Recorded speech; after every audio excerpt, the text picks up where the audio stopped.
Hello dear viewers, with this video I don't want to waste any time getting into it, because this is a weird one.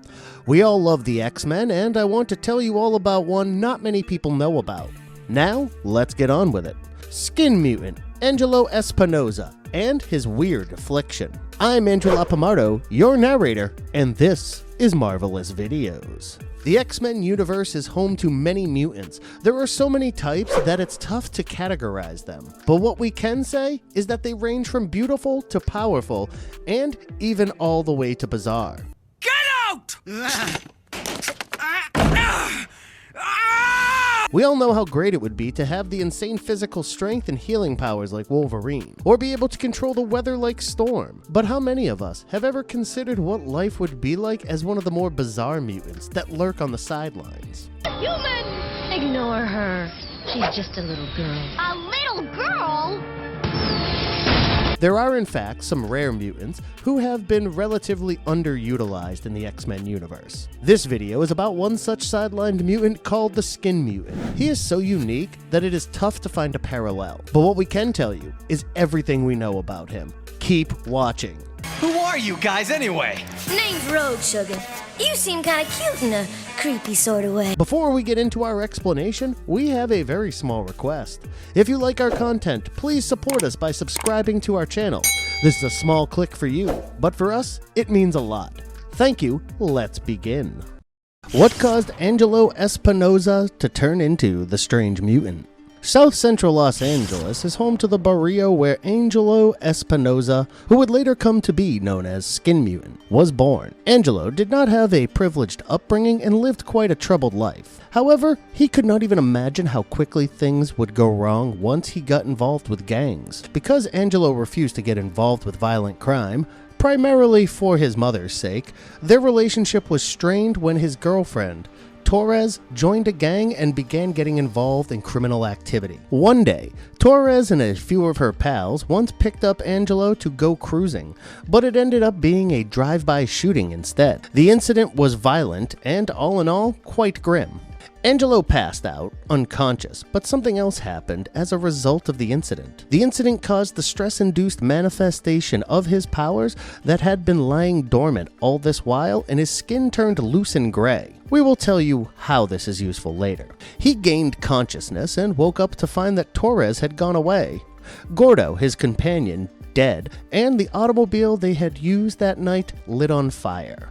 Things were looking a little bleak for him, and the woman he apparently loved had also fled, leaving him alone in a wounded state. Angelo decided to get some rest, but unfortunately, while Angelo was sleeping, a homeless man attempted to steal his wallet. Angelo fled the burning automobile right on time, and the car blew up, killing the homeless man. Luckily, Angelo escaped with his life from this incident, but what he did not know was that this incident would also give him a second chance at life. How did that happen? Well, when the car explosion was investigated, Angelo Espinosa's wallet was discovered on the unidentified corpse of the homeless guy, and he was ruled legally dead. This gave him the freedom to do whatever he wanted to do, and be whoever he wanted to be.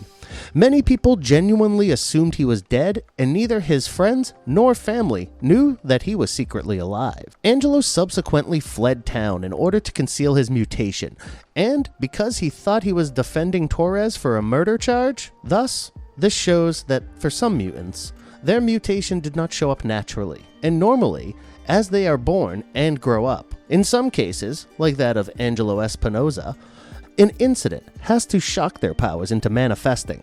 As we already know, being a mutant was quite tough back in those days, always having to hide one's powers because one risked a backlash from human society. It is safe to say that Angelo's mutation did not allow him to blend in with people easily.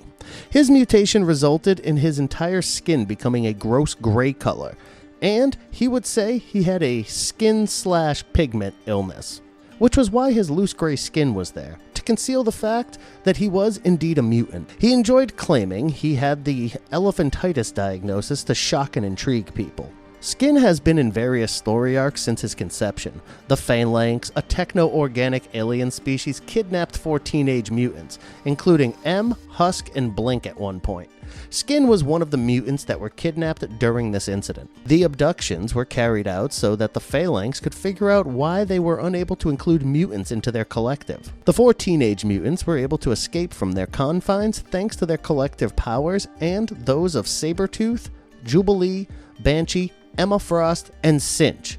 Albeit, Blink gave her life by utilizing her abilities to obliterate the Phalanx that had imprisoned them. After that, Skin agreed to enroll in the Massachusetts Academy, a facility run by Emma Frost for mutant children. Skin was then joined by Psyche, Jubilee, Husk, and M as Generation X members. Skin was a good friend with Chamber throughout his time at the Massachusetts Academy, because neither of them could pass for regular people in public, and he always made time to humorously flirt with Husk, Jubilee, and M. The Executioner, a vigilante who kills mutants, was also after Skin, since he thought Skin was to blame for Angelo Espinosa's passing. The Executioner was unaware that Skin was really Angelo Espinosa. The vigilante was vanquished by Skin and Chamber, but they kept their victory quiet. Skin and his friends were later taken to his homeland by Glorian during Operation Zero Tolerance. They were detained by Skin's ex-girlfriend Torres, a gang leader who intended to kill him for leading her to believe he was dead while looking for Skin's cousin Gil. The past really catches up with you, eh? Prime Sentinels attacked Generation X and her gang before Torres got her opportunity to kill them, pushing them into a brief, apprehensive truce. In order to lure the Sentinels into an ambush, Skin and Torres served as bait. Gil then set up the trap by igniting a massive explosion, which helped Generation X escape. Following the Academy's closure as a result of Adrian Frost's schemes, Skin traveled back to Los Angeles with Jubilee. Later, and quite horrifyingly, the X-Mansion's lawn was where Skin and Jubilee, Magma, Bedlam, and a few other unidentified mutants were discovered crucified. The Church of Humanity, a fanatical religious anti-mutant group, was responsible for this action. Jubilee and Magma were revived by Archangel, using the healing powers of his blood, while Bedlam and Skin sadly perished.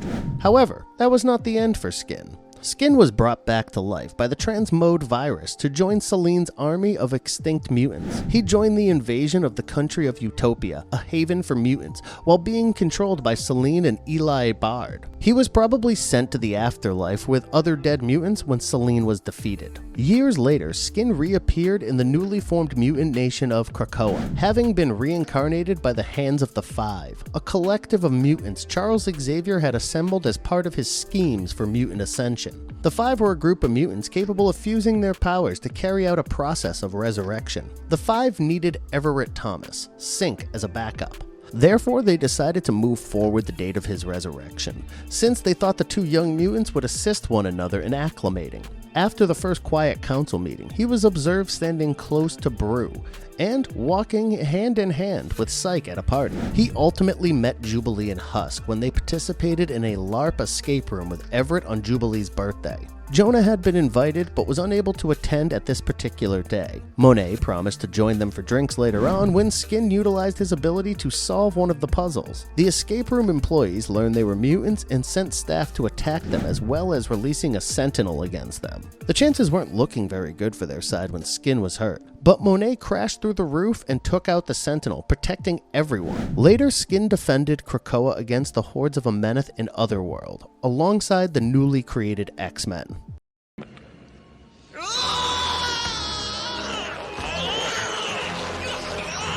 He was present in one of the TV movies. Now, despite being a bizarre mutant with a seemingly non-useful mutation, he has featured in one of the X-Men Universe TV movies, where we finally got a look at him and his mutation. Augustus Rodriguez played Skin in the 1996 made-for-TV film Generation X. In the movie, his abilities were more akin to genuine elasticity, like those of Mr. Fantastic. However, he felt pain whenever he made use of this power. On February 20th, 1996, Fox aired the Jack Shoulder-directed TV pilot Generation X. It was subsequently aired as a TV movie. It is based on the identically named Marvel comic book series and an offshoot of the X-Men series. It was created by Marvel Entertainment Group and New World Entertainment. In this movie, Jubilation Lee, a rebellious teen, gets into problems when the neighborhood arcade experiences the manifestation of her mutant fireworks power. Emma Frost and Sean Cassidy, the headmasters of Xavier's School for Gifted Children, save her from her position. They enlist Jubilee and offer her refuge in the school, where mutants are taught how to control their abilities. After picking up Angelo Espinosa, the group heads to the school, where Jubilee and Skin meet M, Mondo, Buff, and Refrax, some of their classmates. In addition to learning how to deal with their mutant abilities, the pupils are also taught how to deal with a society that despises and terrifies them. The pupils are advised not to leave the school premises for fear of running afoul of the neighborhood townies. The crux of this movie is that Jubilee and Skin must deal with their new skills, as well as Russell Tresh, a mad scientist who is preoccupied with the power of dreams and haunts their dreams. Emma Frost and Tresh once collaborated as researchers on a project to create a dream machine to reach the dream dimension, but Tresh was kicked off the team once Emma learned of his immoral actions. Tresh is convinced that brain tissue taken from mutants will enable him to cultivate his own psychic skills. Jubilee can fend off Tresh to some extent, but Skin is captivated by the promises of the scientist and unwittingly falls prey to him. In order to save the entranced Skin, instructors Frost and Cassidy must shortly lead the rookie team against the upgraded Tresh. During this battle, the kids come together as a team and imprison a catatonic Tresh in the dream dimension. As far as the movie is concerned, Skin played quite a central role. As shown, his skin can stretch in many different directions, enabling him to wrap himself around objects. Russell Tresh threatened to harm Skin's younger sister if he disobeyed him. He also appeared to possess some psychic powers in the film, although this is not mentioned in the comics. What makes him one of the weirdest mutants? His bizarre power and appearance are what make him one of the weirdest mutants. Skin had a surplus of almost 6 feet of skin. He was able to manipulate the additional epidermis by stretching, wrapping, deforming, compressing, and expanding it. Interestingly, Skin's skeletal makeup was the same as any other typical average person of his age and height.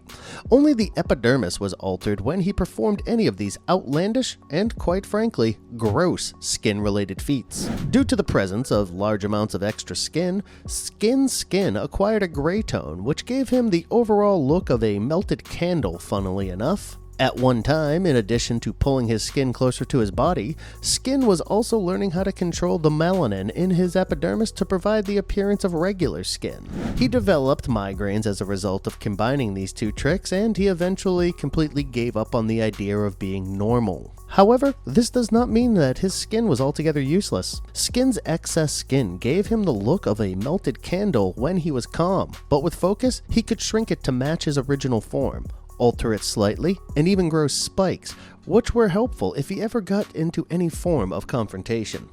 Due to the flexibility of his skin, one of the most helpful abilities that Skin's extra skin also gives him is a somewhat high level of resistance to physical injury, notably punctures and tears. Which was most intriguing was that Skin could alter the contour of his body and face using the extra skin he had by virtue of his mutation. Skin definitely had a tough life due to his mutation, but the nature of his mutation also caused him to toughen up and not care about how he looked or what others thought about him. He is truly a unique mutant, and I don't think that his powers can be compared to any other mutant powers. He is in a league of his own. It is definitely tough to portray his abilities in live-action versions. However, Skin would definitely make a fun addition to animated properties and comics in the X-Men universe. What do you think about Skin? Let us know in the comments section below. And if you liked our content, don't forget to leave a like and subscribe to us if you haven't already. Have a good one and be safe. Thanks, everyone.